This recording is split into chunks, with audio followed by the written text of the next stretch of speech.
2024 Moto Morini Carsaro Sport 750. Moto Morini enters the sports motorcycle segment with the new Corsaro Sport 750.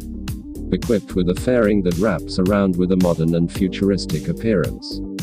Starting from the front appearance with headlights that look narrow and aggressive.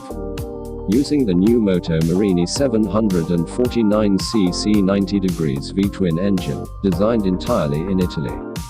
Capable of producing a maximum power of 96 HP.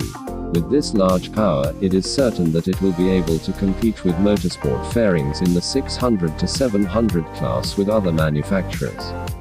The frame is made of aluminum, steel composite, combined with an aluminum swingarm, which encases the V-twin engine.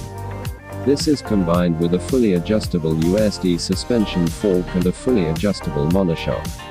The braking system uses Brembo with dual 320mm front discs, monoblock calipers, combined with a single 220mm rear disc.